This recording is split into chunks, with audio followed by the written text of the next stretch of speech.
Welcome to The Explainer. I am so glad you're here today because we are going to dive into something really fascinating. We're going to completely rethink what power, influence, and strength actually look like. And we're doing it all through the lens of one incredibly powerful idea: subtlety. We usually picture change as this loud, disruptive, chaotic thing.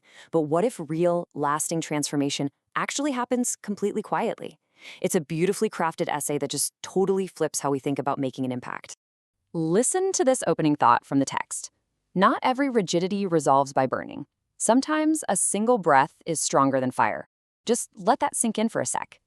Think about how often we try to fix stubborn, rigid problems with just intense heat, anger, or brute force.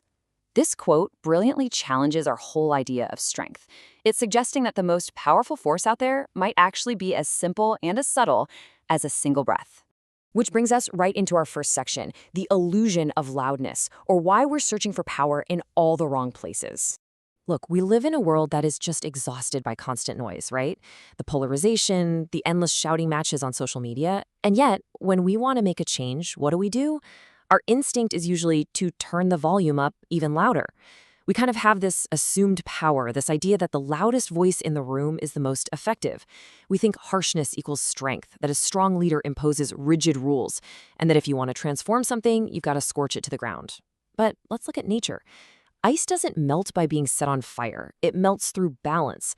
True transformation warms the air. It touches without burning, and it dissolves the frozen parts of our lives without making a single sound. Think about the actual physics of a winter morning. Step 1, the air warms. Step 2, the sun touches. Step 3, the ice dissolves. It is so quiet you could literally sleep right through the whole thing, which is wild when you think about the sheer amount of energy it actually takes to melt an entire frozen landscape.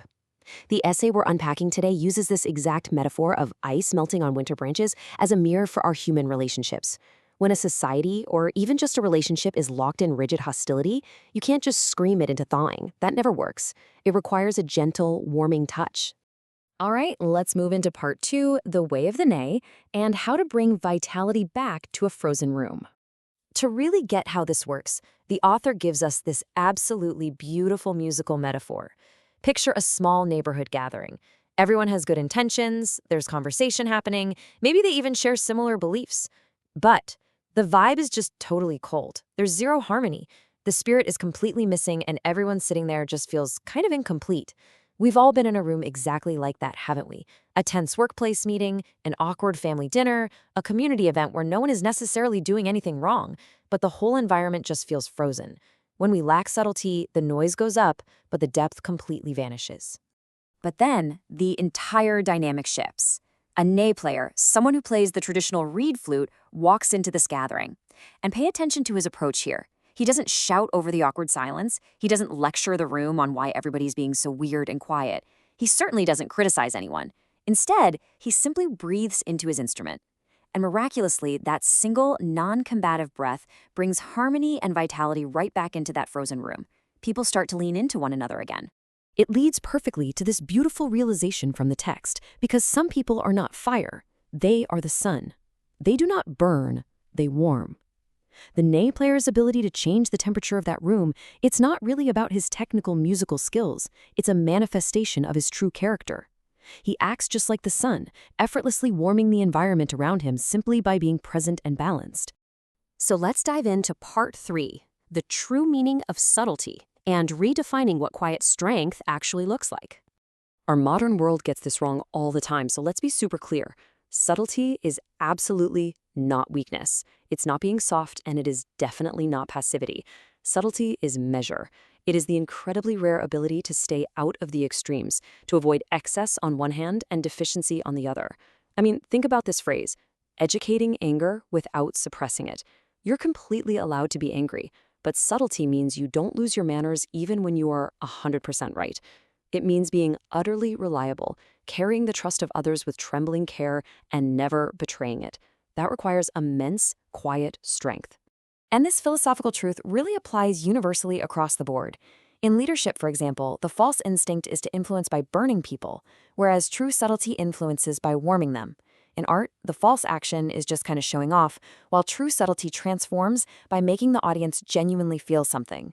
And in ethics or religion, the false path relies on frightening people into submission, while true subtlety settles the soul by softening it. It's literally a universal rule for how humans interact. The author describes how this exact dynamic builds a better society through what they call a generative cycle. It kicks off when virtuous, subtle individuals become visible. Because of their example, virtue actually becomes ordinary and expected.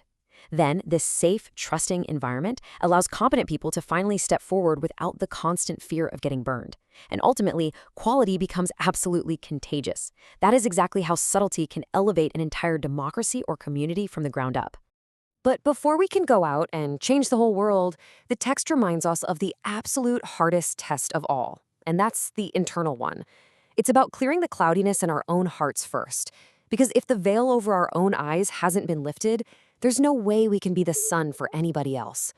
The really crucial point here is that the issue isn't deficiency. It's a lack of contact. When someone looks around and thinks the world is made entirely of failure and misery, they aren't inherently broken. It's just that the sun hasn't touched them recently. The breath of the nay hasn't been blown into their lives. They are simply lacking that warm contact. Which brings us to our fourth and final section, fire versus the sun, and the ultimate choice we all have to make. Bringing these two massive contrasts head to head leaves us with a pretty profound question. As you navigate your career, your messy family dynamics, your online interactions, your community, do you want to be fire or do you want to be the sun? When you inevitably meet resistance, which force are you going to embody? Let's consider the reality of fire for a second. It burns, it consumes everything in its path, and it leaves permanent damaging marks.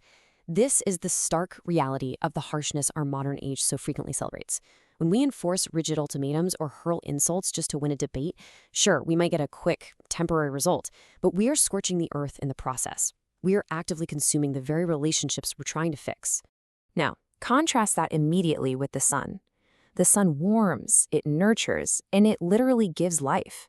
It is the ultimate generative force. It doesn't need to scream or make a loud noise to melt the ice. It just consistently provides a steady, totally reliable warmth. By embodying measure and trust, the sun allows things to grow and thaw naturally on their own time.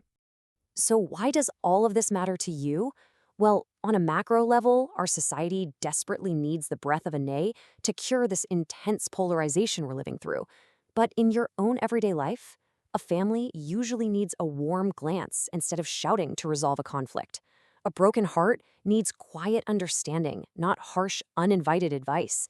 Practicing subtlety means recognizing that the people around you are exactly like those frozen branches in winter. They're just waiting for the warmth of the sun, not the torch of a fire. And that leaves us with this final, incredibly powerful thought from the essay. The most powerful form of transformation is often the quietest one. Burning is easy. Warming is mastery. Think about that. Anybody can strike a match when they're frustrated. That is so easy. But maintaining your measure, gently warming the room until the ice finally dissolves, that takes true mastery. Thank you so much for joining me on this explainer. As you log off today, I want you to look at the conflicts in your own life and ask yourself, are you just striking matches right now? Are you stepping up to do the hard work of melting the ice?